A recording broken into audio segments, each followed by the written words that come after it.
Assalamualaikum warahmatullahi wabarakatuh. Nama saya adalah Putri, nomor absen 4 dari kelas 11 Unpad 4. Di sini saya akan menjelaskan tentang proses pengangkutan pada tumbuhan.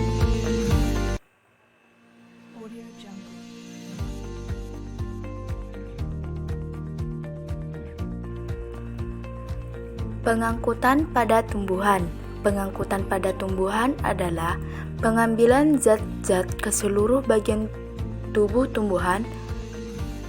Tanaman memiliki sistem transportasi yang mengalirkan air dan garam mineral atau ion-ion dari tanah yang diserap oleh akar, lalu dialirkan ke berbagai area tanaman melalui batang.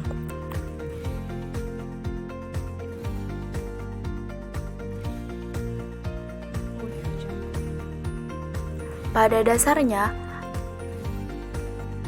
proses pengangkutan air mineral atau zat lainnya dari tanah ke dalam tumbuhan melibatkan 3 proses, yaitu proses osmosis, proses difusi, dan yang terakhir yaitu proses transport aktif. Yang pertama yaitu osmosis. Osmosis adalah perpindahan molekul atau zat dari larutan yang memiliki konsentrasi rendah ke larutan yang berkonsentrasi tinggi melalui suatu membran selektif permeabel. Yang kedua yaitu ada difusi. Difusi adalah proses perpindahan zat dari larutan berkonsentrasi tinggi ke larutan yang berkonsentrasi rendah, baik melalui selaput pemisah maupun tidak. Yang terakhir ada transport aktif. Transport aktif adalah transport melalui membran plasma dengan bantuan energi agar dapat mengeluarkan atau memasukkan molekul atau ion-ion melalui membran. Proses pengangkutan air dan garam mineral. Proses pengangkutan air dan garam mineral. Pengangkutan air dan garam-garam mineral pada tumbuhan tingkat tinggi seperti pada tumbuhan biji dilakukan melalui 2 mekanisme. Yang pertama, air dan mineral diserap dari dalam tanah menuju sel akar. Kemudian, air itu baru diangkut menuju daun untuk fotosintesis. Jadi, pengangkutan air dan mineral ini dilakukan secara di luar berkas pembuluh angkut yang disebut dengan pengangkutan ekstravaskuler. Di dalam berkas pembuluh angkut disebut pengangkutan intravaskuler. Yang pertama yaitu pengangkutan ekstravaskuler. Pengangkutan ekstravaskuler adalah pengangkutan di luar berkas pembuluh.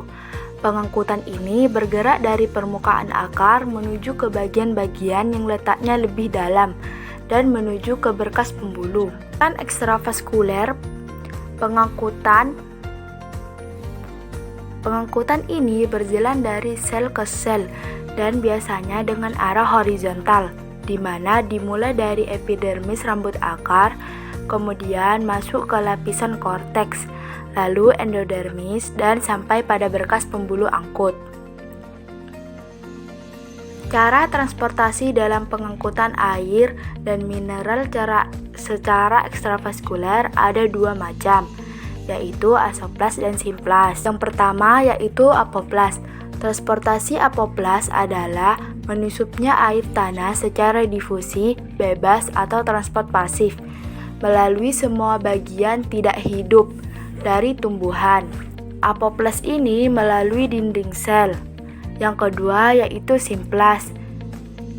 Transport simplas adalah bergeraknya air tanah dan zat terlarut melalui bagian hidup dari sel tumbuhan. Simplas melalui sitoplasma. Sitoplasma merupakan cairan pada tumbuhan.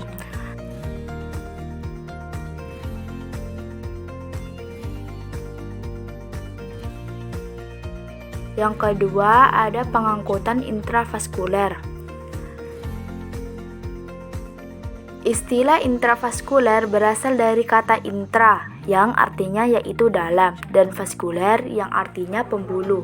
Proses pengangkutan intravaskuler di dalam pembuluh merupakan pengangkutan melalui berkas pembuluh dari akar menuju ke bagian tumbuhan. Proses terjadinya pengangkutan intravaskuler dimulai dari silem akar ke silem batang, menuju silem tangkai daun, dan ke silem tulang daun. Pada tulang daun terdapat ikatan pembuluh. Air dari silem tulang daun ini masuk ke sel-sel bunga karang pada mesofil.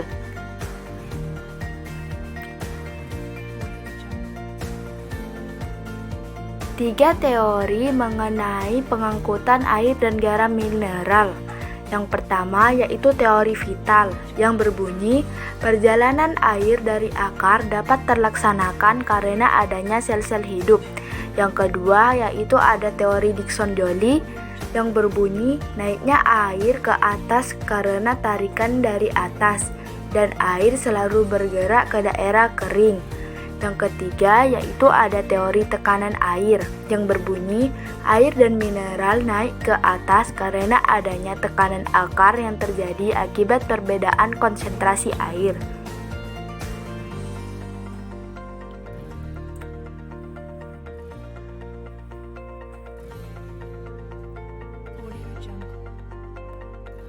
Sekian presentasi dari saya, kurang lebihnya mohon maaf. Terima kasih. Wassalamualaikum warahmatullahi wabarakatuh.